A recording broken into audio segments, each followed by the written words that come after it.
தொடர்ந்து ஆண்டவரே ஆவியானவர் எங்களோடு கூட ஊழியம் செய்வார். சபையுடைய கருத்தில் தருகிறோம், மாஸ்டர் ஆசீர்வதிக்கிறோம், குடும்பத்தை ஆசீர்வதிக்கிறோம். எங்களுடைய இந்த நேரங்கள் எல்லாம் உங்களுக்கு தருகிறோம் ஆண்டவரே. ஆவியானவர் வசனத்தினால, இந்த லோகோஸ் ரேமா, இந்த ஜீவ வார்த்தையினால எங்களுக்கு ஊழியம் செய்யுங்க. இயேசுவின் நாமத்தில் ஜெபிக்கிறோம் நல்ல பிதாவே. எல்லாரும் சேர்ந்து ஒரு ஆமென் சொல்லுங்க. இன்னும் சத்தமா, இன்னும் ஆமென். சரி, பக்கத்தில் உள்ள பார்த்து சொல்லுங்க, நல்ல இடத்துல இருக்கிறீங்க, அதனால தூங்காதீங்க. சொல்லுங்களேன், பக்கத்தில் சொல்லுங்க, நல்ல இடத்துல இருக்கிறீங்க.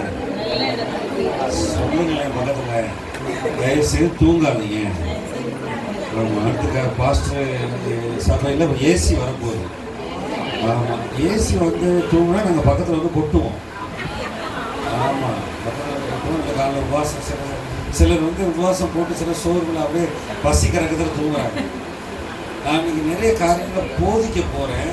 நேரத்தை ரொம்ப முக்கியம். தயவுசெய்து வர்ற இந்த 40 நிமிஷம் நீங்கள் நேரத்தை வந்து ரொம்ப முக்கியம். இப்போ டிவிலெல்லாம் அட்வர்டைஸ்மெண்ட் பண்ணுற கம்பெனிலாம் ஒரு ஒரு ஒரு ஒரு நிமிஷத்தை 10 லட்ச ரூபாய்க்கு வாங்குறாங்க. நேரத்தை எவ்வளோ வாங்குறாங்க சொல்லுங்களேன்.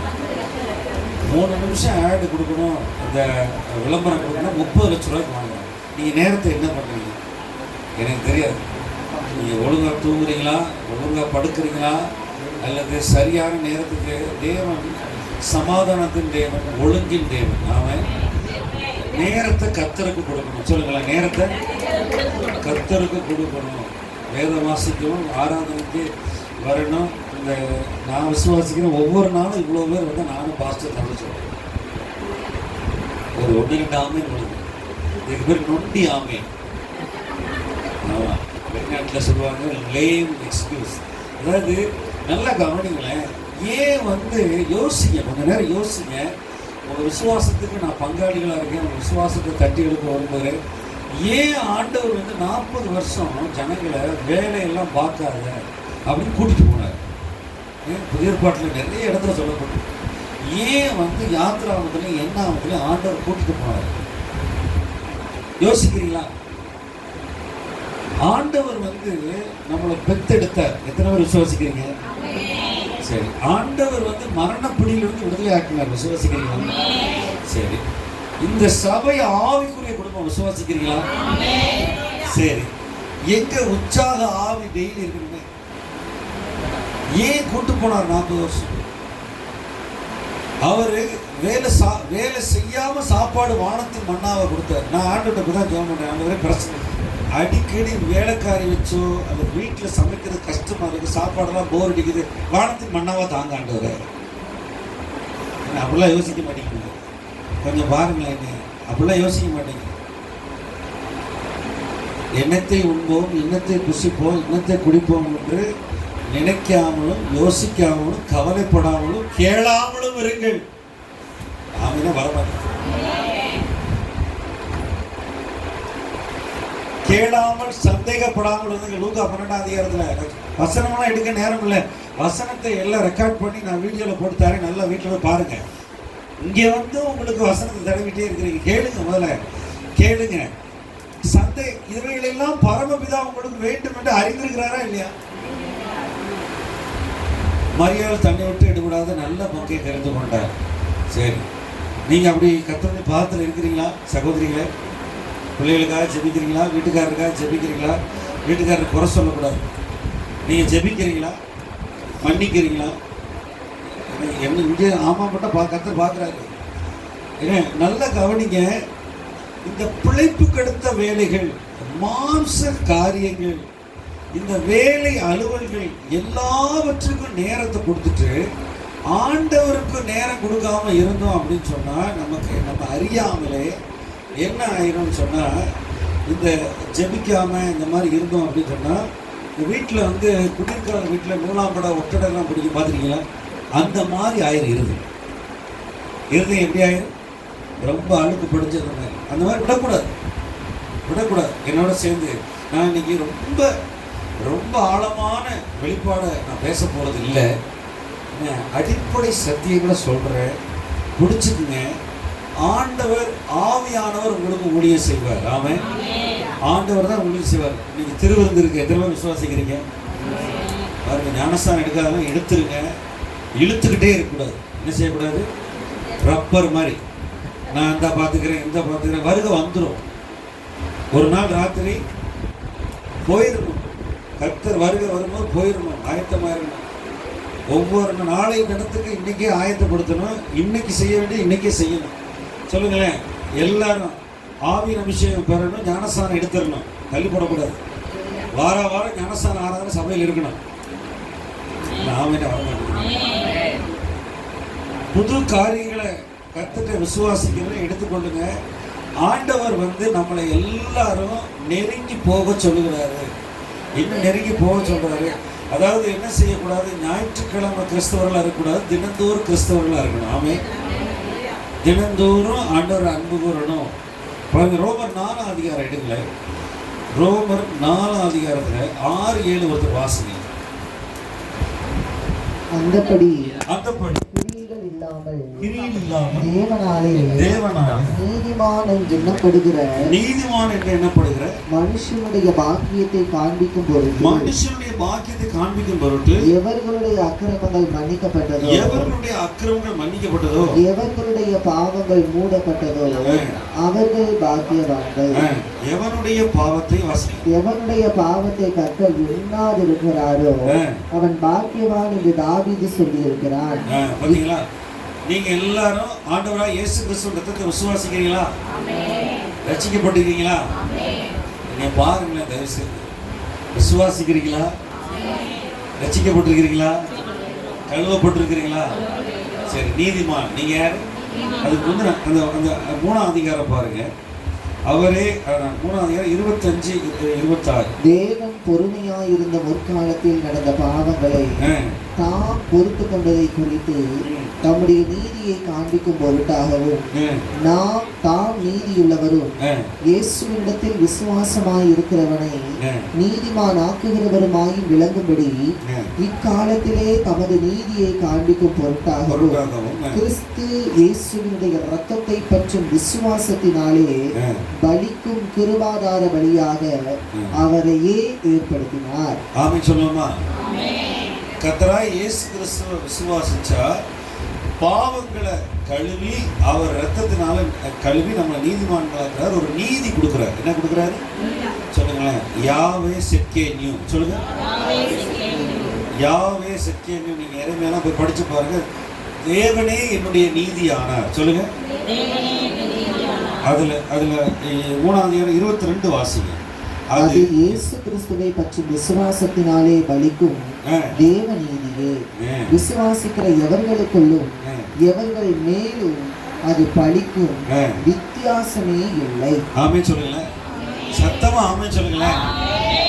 இது சைனாக்காரனா இருந்தாலும் சரி, வெள்ளக்காரனா இருந்தாலும், அமெரிக்கன்காரனா இருந்தாலும் சரி, சிலோன்காரனா இருந்தாலும் சரி, யார் கர்த்தராய் இயேசு கிறிஸ்துவிட்ட வந்து ஆண்டவரின் பாவங்களை கழுவும் அப்படின்னா அவரை, அந்த ஆட்டுக்குட்டியானவரை விசுவாசிச்சா அவனுக்கு தேவ நீதின்ற கிஃப்ட் கொடுக்குறாரு. என்ன கொடுக்குறாரு?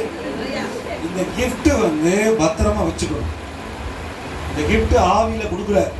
இந்த கிஃப்டை பத்திரமா வச்சுக்கணும். திரும்ப திரும்ப ரட்சிக்கப்பட்டு ரத்தத்தினால கழுவப்பட்டு நீங்க கர்த்தருடைய மந்தையில சேர்த்து கொள்ளப்பட்ட பிறகு பாவம் செய்யக்கூடாது. சொல்லுங்க, என்ன செய்யக்கூடாது? சொல்லுங்க, மாம்ச சிந்தை மரணம். சத்தமா சொல்லுங்களேன். சிந்தையில தான் பாவம் பிறகு. சிந்தையை கிறிஸ்துவ சிந்தையா வச்சுக்கணும். சரீரத்தையும் நாக்கையும் ஒப்பு கொடுக்க கூடாது.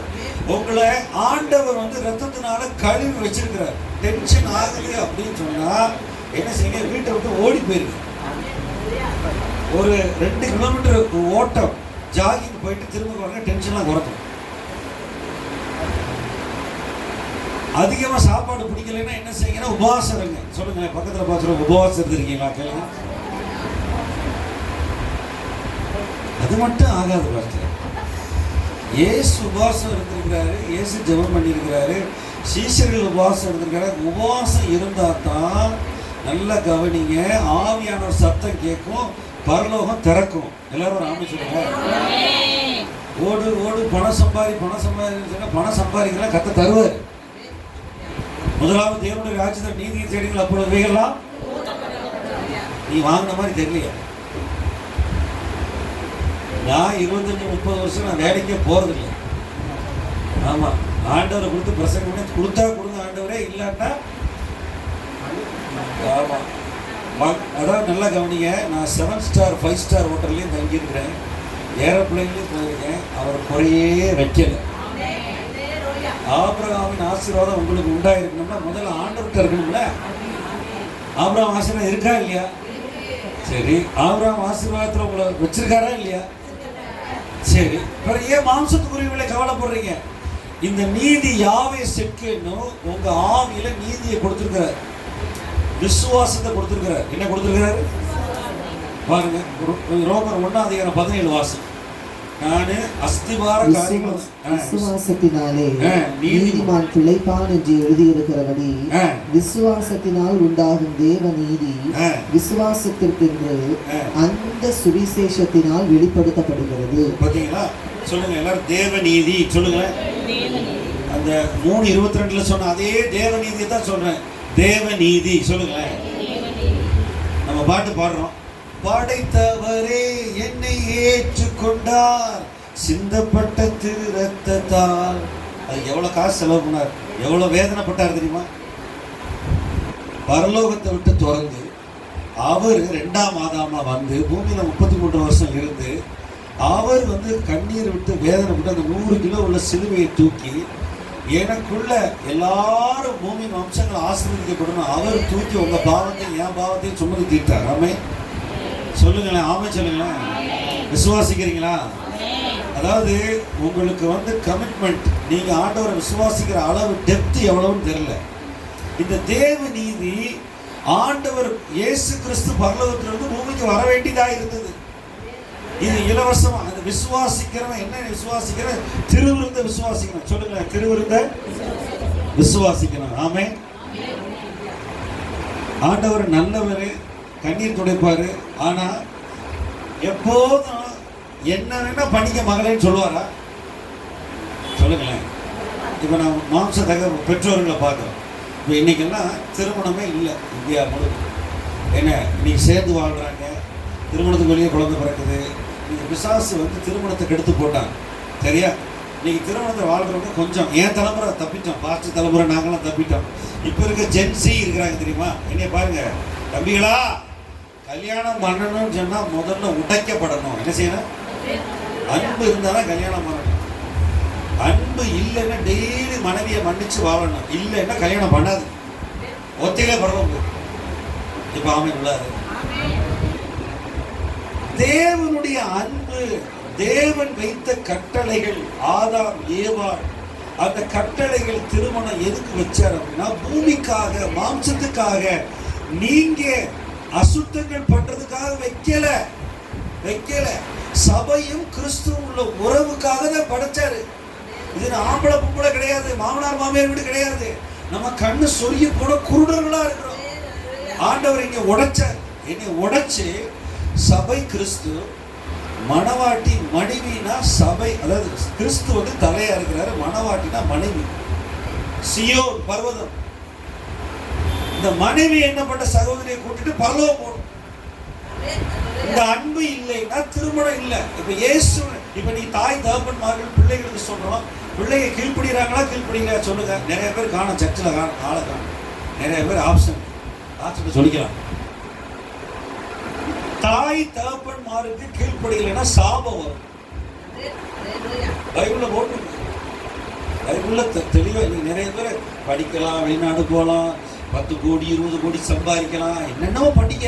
பண்றதெல்லாம் ஆடெல்லாம் ஆடிக்க. ஆடு. நீ கல்லறையில் போய் பாருங்க. போன மாசம் என்னுடைய தகப்பனார் 85 வயசுல கத்தர் சம்பளத்துக்கு போயிட்டேன். அங்கே போய் கல்லறையெல்லாம் பார்த்தா இவனா இந்த ஆட்டம் ஆடினா அவெல்லாம் தெரியுது. ஏன்னா பிடிவாதத்தில் யோனாலாம் என்ன செஞ்சார் அப்படின்னா, நான் இந்த மாதிரி எரிச்சலா இருக்கிறது நல்லதே அப்படின்னு ஆண்டவர்கிட்ட போராடினேன். அப்படி இருக்கக்கூடாது. தன் தாயின் தகப்பனையும் தாய் கணம் பண்ணா அந்த ஆசீர்வாதம் ராஜா கிட்ட கொண்டு விடும். சொல்லுங்க, எங்க விடும்? வேற எந்த ஆசீர்வாதம்? நீ எந்த யூனிவர்சிட்டியில போய் படிச்சாலும் சரி, எஸ்தர் ராஜாத்தி போயிட்டா, அப்பா அம்மா இல்லாம சித்தப்பா கிட்ட இருக்கு. யோசேப்பு போயிட்டான். இன்னைக்கு நிலைமையில நல்லா கவனிங்க. கர்த்தருடைய அன்புக்கு கீழ்ப்படுகிறோமா? அந்த திருவிருந்துக்கு இன்னைக்கு தாய் தகப்பனை கனம் பண்றது கீழ்ப்படுதல் இல்லை. அன்பு, அந்த அன்புக்கு நிறைய இடங்கள்ல இடமே இல்லை. இன்னைக்கு உலகத்துல அன்பு இல்லை. அன்புன்ற வார்த்தை பிசாசுடைய ராஜ்யத்துல இருளின் அச்சந்த வார்த்தையே இல்லை. திருடன் திருடவும் கொல்லவும் அழிக்கவும் வருகிறான் வேற இருக்கும் வரா. இந்த நீதியை கொடுக்க ஆண்டவர் அன்பினால் அந்த திருவிருந்து உண்டாக்குனார். ஆமென் சொல்லுங்க. அவருடைய சரீரத்தை சம்பாதிச்சார், சரீரத்தை கொடுத்தார் அடிக்க. சொல்லுங்களேன், சரீரத்தை என்ன செஞ்சாரு? அடி. எப்படியாவது சபையை உண்டாக்கணும், எப்படியாவது என் ரத்தத்தை செஞ்சு சபையை உண்டாக்கணும் அப்படின்னு சொல்லித்தான் உங்களெல்லாம் என்னையெல்லாம் பெற்றார். ராமே சொல்லுங்க. சரி, இப்போ நான் உங்களை எல்லாரும் கேள்வி கேட்கிறேன். மனைவி வீட்டில் டவுரி வாங்காம என்ன மனைவிக்கு யாக்கோபு வேலை பார்த்த மாதிரி 7 வருஷம் மாமனாட்ட வேலை பார்த்து அப்புறம் ஒரு 7 வருஷம் வேலை பார்த்து யாராவது கல்யாணம் பண்ணுவாங்களா? சிஸ்டர் சொல்லுங்க.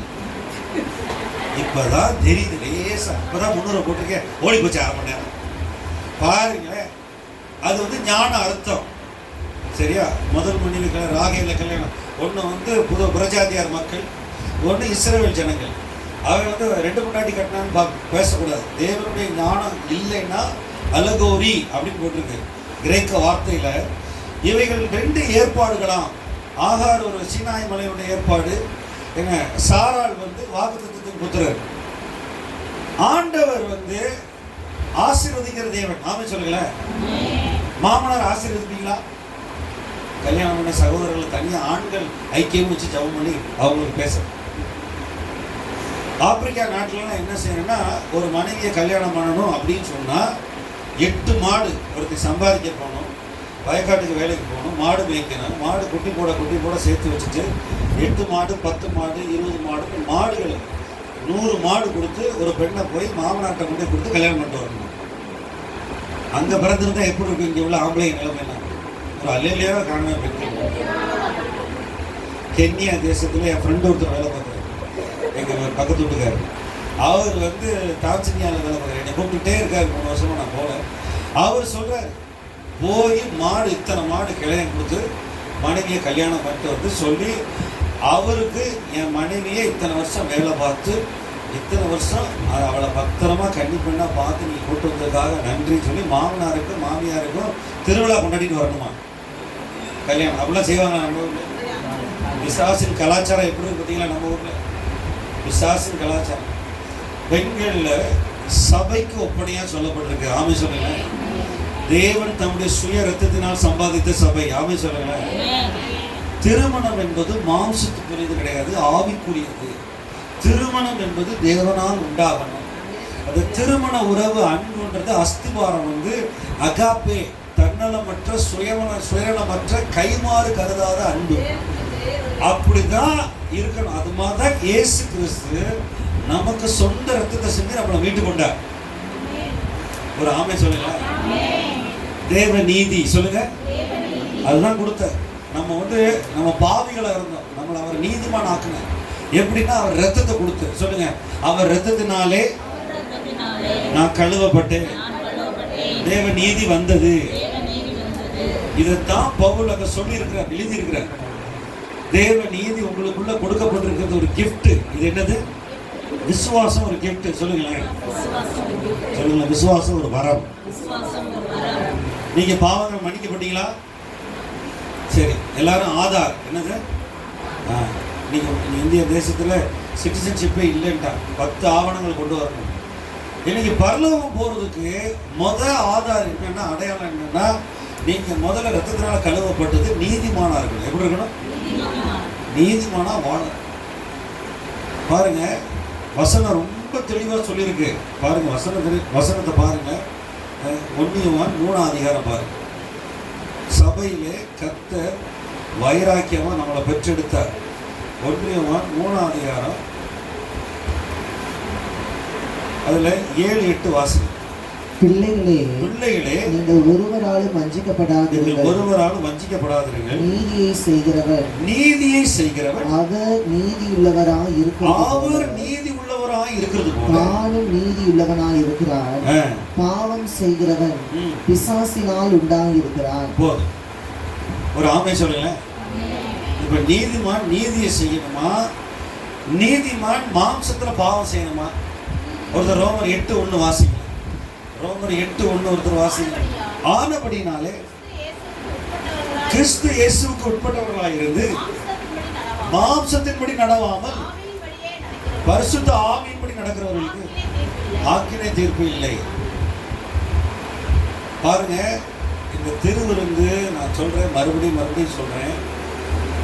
அந்த சபை சம்பாதிக்கிறதுக்கு இயேசு கிறிஸ்துடைய சரீரமும் வீட்டில் போய் நீங்கள் படித்து பாருங்க, மனப்பாடம் பண்ணுங்க. ஏசாயா 53 அதிகாரத்தை நல்லா கவனிங்க. கர்த்தருடைய ஆவியான உங்களுக்கு வெளிப்பாடு தருவார். அந்த சரீரம் ஒரு ஒரு மாம்சம் பிற்கப்பட்டது, அதான் அப்போ. ரத்தம் என்பது இயேசுவின் ரத்தம், புதிய உடன்படிக்கையின் ரத்தம். இதை குறித்த வெளிப்பாடு ரொம்ப உங்களுக்கு வேணும். அப்படி வெளிப்பாடு இருந்தால் நம்ம பாவம் செய்ய மாட்டோம். ராமேஸ்வரன் வெளிப்பாடு இருந்தால் அழுதுகிட்டே இருப்பீங்க. ஆண்டவரே, எத்தனையோ சந்ததி போயிடுச்சு, நம்முடைய 7ஆம் தலைமுறை 3ஆம் தலைமுறை தாத்தா பாட்டி இவங்களாம், அவங்கெல்லாம் இந்த கிருபை பெறலை. ஒரு ராமேஸ்வரங்க சொல்லுங்க, கிருபை வரம் சொல்லுங்க, சொல்லுங்க, விசுவாச வரம், நீதியின் வரம். திரும்ப சொல்லுங்க, கிருபை வரம், விசுவாச வரம், நீதியின் வரம் எனக்கு கொடுக்கப்பட்டிருக்கு. இதை அசட்டை பண்ணக்கூடாது. அவர் சொல்ல நீதியை செய்யணும் அப்படின்னு சொல்லி கீழே பாருங்க 12 வாசிங்க.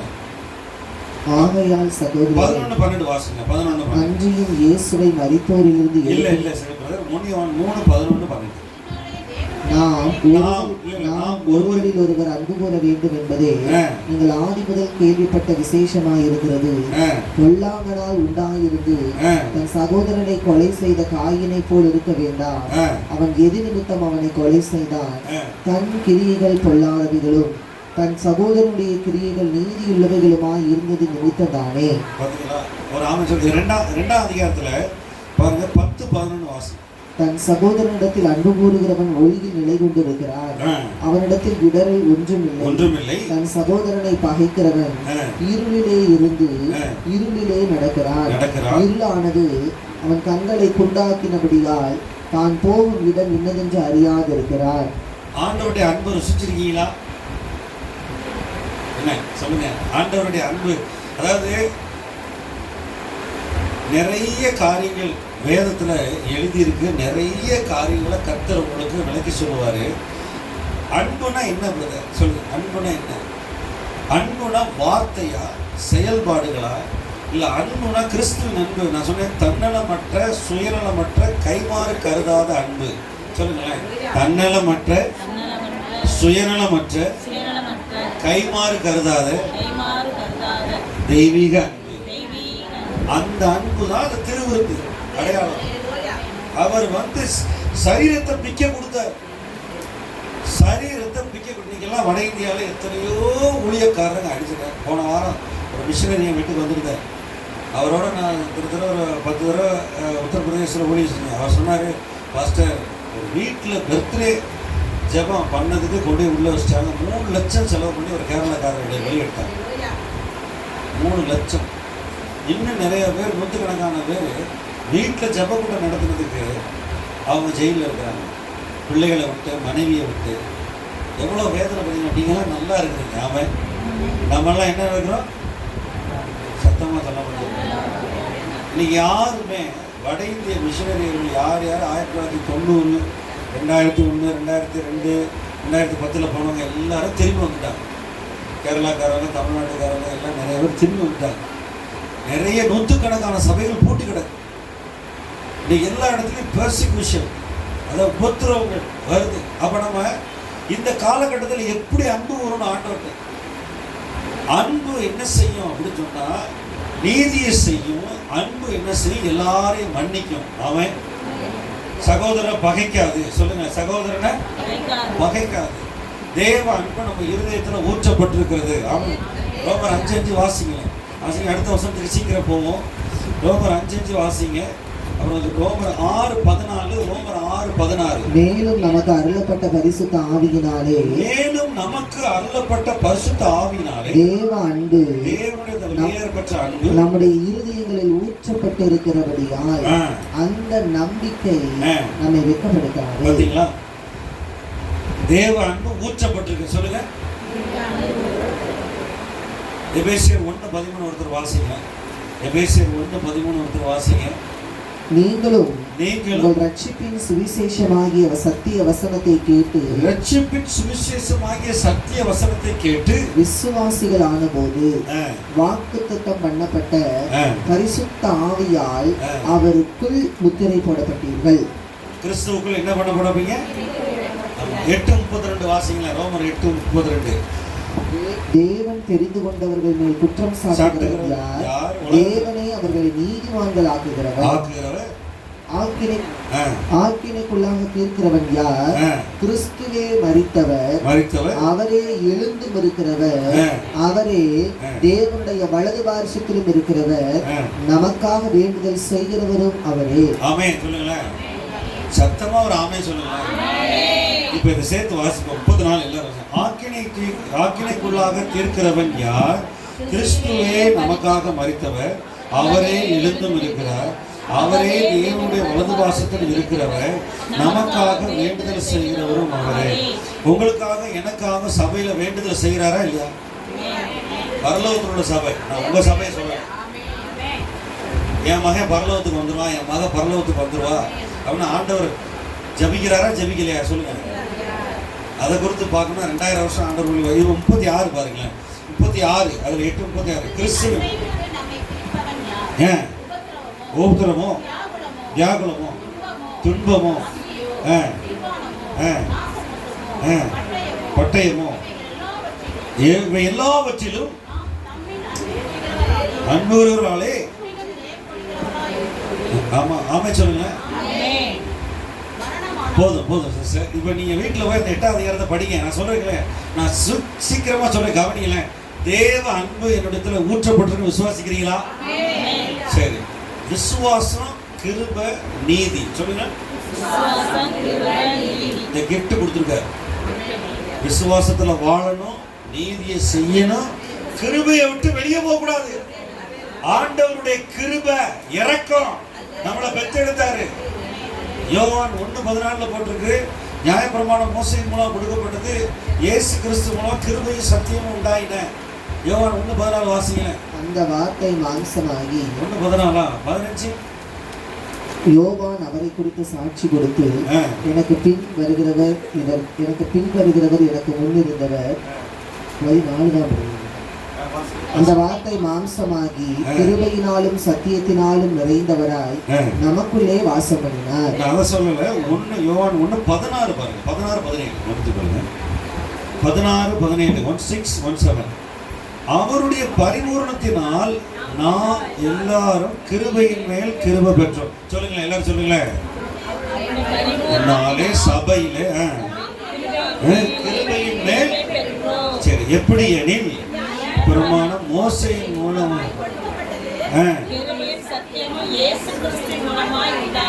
பாத்தீங்களா? பழைய ஏற்பாடு இல்ல, புதிய ஏற்பாடு கிருபை. சொல்லுங்க. வீட்டுக்காரர் ரட்சிக்கப்படலை அப்படின்னா ஜெபம் பண்ணுங்க, கிருபை தருவார்.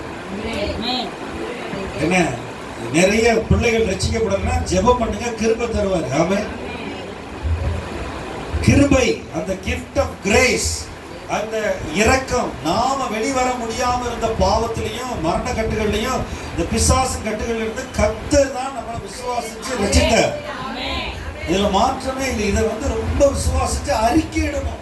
நான் கிருபைக்குள்ள இருக்கிறேன், நான் நீதிக்குள்ள இருக்கிறேன், நான் விசுவாசத்தில் இருக்கிறேன், தேவ அன்பு என் மேல இருக்கிறது, என் பிள்ளைங்க கெட்டு போகாது, கர்த்தர் எனக்கு கொடுத்த கிருபைக்கு மேல பிள்ளைகளை கொடுப்பாருன்னு சொல்லணும்.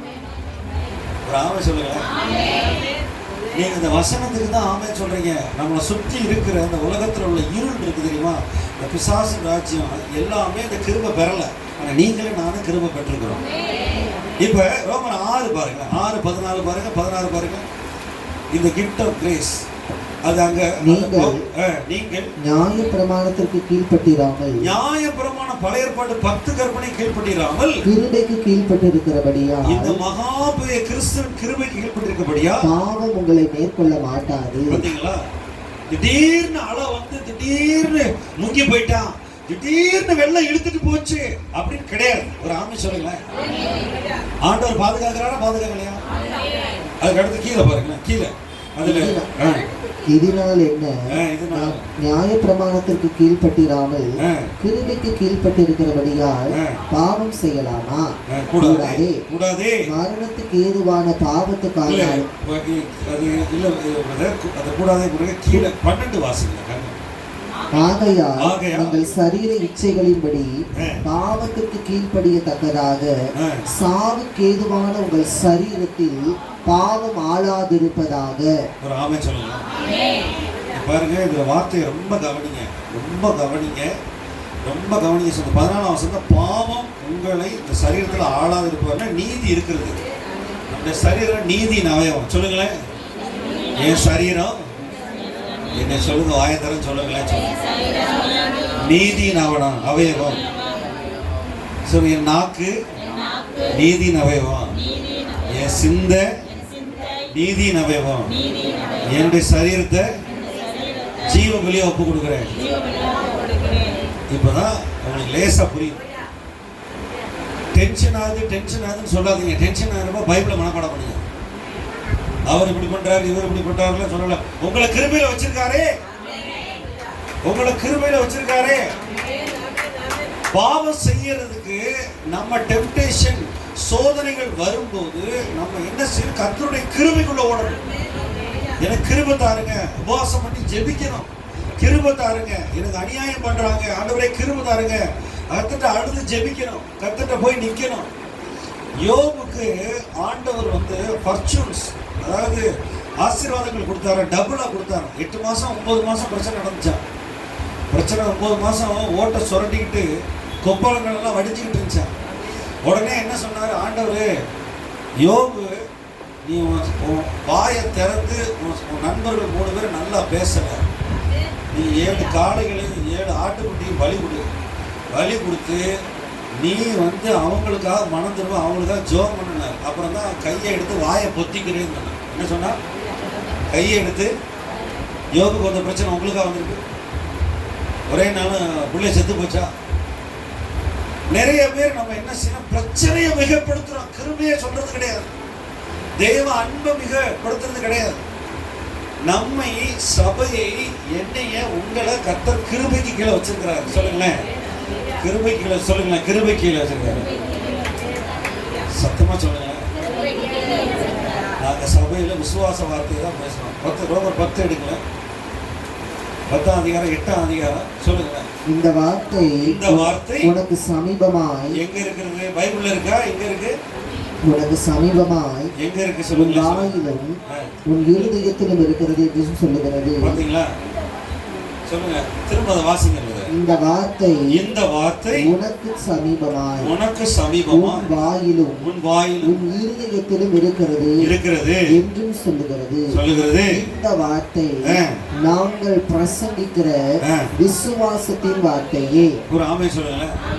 வார்த்தை மாம்சமாய் இம்மானுவேலா இருக்கிறார் அவர்கிட்ட. ஏன் டென்ஷன் ஆகுறீங்க? மாம்சத்துல சண்டை போடுறீங்க, வீட்டுல ஏன் சண்டை இருக்கிறீங்க? வருது. சுயநலம் இருக்கக்கூடாது, கோபம் இருக்கக்கூடாது, அந்த அன்பு இருந்தா சண்டை வராது. இந்த வார்த்தையானவர் கிறிஸ்து. சொல்லுங்க, வார்த்தையானவர் அவர் உள்ள இருக்கிறார். ஆதியிலே வார்த்தை இருந்தது, இந்த வார்த்தை தேவனாய் இருந்தது, இந்த வார்த்தை தேவனிடத்தில் இருந்தார். அவர் குமாரனானவர் தான் வார்த்தையானவர். ஆமென் சொல்லுங்க. சபையில விசுவாசத்தை பிரசங்கிக்கிறோம், சபையில இந்த ஜீவ வார்த்தைகளை பிரசங்கிக்கிறோம். இந்த இம்மானுவேல் உங்களோட கூட இருக்கிறாரு. இந்த நீதியின் ஈவை பெற்றுக்கொண்டீங்க. தேவ நீதி அன்பு ஊற்றப்பட்டிருக்கிறது. இதுல வாழத்தான் உங்களை அழைச்சிருக்கிறார். இப்ப எபிரேயர் 12:1 எடுத்துக்கொள்ளுங்களேன், எல்லாரும் எடுத்துக்கொள்ளுங்களேன் தயவு செய்து. எபிரேயர் 12:1. ஆகையால் மேகம் போன்ற இத்தனை திரளான சாட்சிகள் நம்மை சூழ்ந்து கொண்டிருக்க. பாத்தீங்களா? பரலோகத்துல சாட்சி இருக்கான். சொல்லுங்க, என்னைய பாருங்களேன், ஒரு நிமிஷம் பாருங்க. அந்த திரளான சாட்சிகள் யாரு? பரலோகத்துல பழைய பாட்டு. என்னைய ஒரு நிமிஷம் பாருங்க, நல்லா பாருங்க. நீங்க வீட்டுல போய் நல்லா கரைச்சு குடிங்க பைபிளை நீங்க நல்லா ஏசாயா 53 மனப்பாடம் பண்ணுங்க. எபிரேயர் ரோமர் 8 எபிரேயர் 12 மனப்பாடம் பண்ணுங்க. சொல்லுங்களேன், ஆதாம்ல இருந்து சொல்லுங்க, வாயை திறந்து சொல்ல மாட்டீங்க. ஆபிரகாம் வரைக்கும் 2000 வருஷம். இன்னும் சொல்ல மாட்டேன். தெரியும், திரும்ப சொல்லுங்க. ஆபிரகாம்ல இருந்து இல்ல இல்ல இல்ல குழப்பாதீங்க, நீங்க எனக்கு வாத்தியார் கிடையாது. சொல்லுங்க. ஆபிரகாம்ல இருந்து எப்படி வாய ஸ்கூல்ல போறாங்க வாய தரங்க. ஆபிரகாம்ல இருந்து இயேசு கிறிஸ்து வரைக்கும் சொல்ல மாட்டேங்கிறாங்க. நீங்க வேற சிந்தையா இருக்கிறீங்க. என்னைய ஃபாலோ பண்ணுங்க. இன்ஸ்டாகிராம்ல இல்ல, இங்க சொல்லுங்க. முதல்ல இருந்து சொல்லுங்க திரும்ப. ஆதாம்ல இருந்து ஆபிரகாம் வரைக்கும் 2000 வருஷம். சரியா? ஆபிரகாம்ல இருந்து இயேசு கிறிஸ்து வரைக்கும் 2000 வருஷம். சரியா? இயேசு கிறிஸ்துல இருந்து இன்னைக்கு வரைக்கும் 2026 வருஷம். 6 நாள் முடிஞ்சிருச்சு. சொல்லுங்க. கர்த்தர் ஓய்வுக்கு அப்புறம் வரப்போறாரு. நீங்க நீதியில வாழ்றீங்களா, அன்புல வாழ்றீங்களா, விசுவாசத்துல வாழ்றீங்களா எனக்கு தெரியல. சட்டப்பட்டு இருக்க வருவார், வரப்போறாரு. 7ஆம் நாள் கர்த்தர் ஓய்வுக்கு அப்புறம் 1000 வருஷம் அரசியலுக்கு கூட்டு போக போறாரு. 6000 வருஷம் முடிஞ்சிச்சு போகுது. நீங்க என்ன செய்றீங்க? இன்னொரு 10 வருஷம் கடன் வாங்கணுன்றீங்களா? கடன் அப்புறம் கட்டிக்கலாம். இந்த சபையானது எடுத்துக்கொள்ளப்பட போகுது. கிறிஸ்து வரப்போறாரு.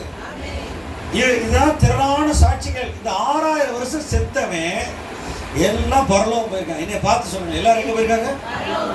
பரலோகம் போயிட்டு வந்து பார்த்துருக்கீங்களா? நான் பார்த்துருக்கேன். அவர் தான் இயேசு. அவர் பரலோகத்தில் கண்டதையும் கேட்டதையும் சொல்லியிருக்காரா இல்லையா? என் ஆண்டவர் எனக்குள்ள இருக்காரு, ஆவியான சொல்லி கொடுக்குறாரு. இப்ப நீங்க இந்த மேகம் போன்ற திரளான சாட்சிகள் பைபிள்ல கோடிக்கணக்கான பரிசுத்தவான்கள் போயிருக்கிறாங்க. அவங்க இருக்கிறாங்க. அந்த திறன் அப்படியே கையை வச்சுங்க. 24 பாருங்க. இப்ப திருவள்ளுவருக்கு நேரா கூட்டு வரேன். சபை பரலோகத்துல கனெக்ஷன் இருக்கு. எபிரேயர் 12:24 புது உடன்படிக்கையின் மத்தியஸ்த. அதுக்கு மேல பிரதர் 22-23 வாசிங்க. நீங்களோ சபையில இருக்க நீங்களோ சீயோன் மலையினிடத்திற்கும். சொல்லுங்க, எல்லாம் சொல்லுங்க. மவுண்ட் சயோன் சொல்லுங்க. சீயோன் மலை கர்மேல் பர்வதம் இல்ல, கர்மேல் சபைன்னு இருக்கு. ஆனா கர்த்தர் அங்க வந்தார்.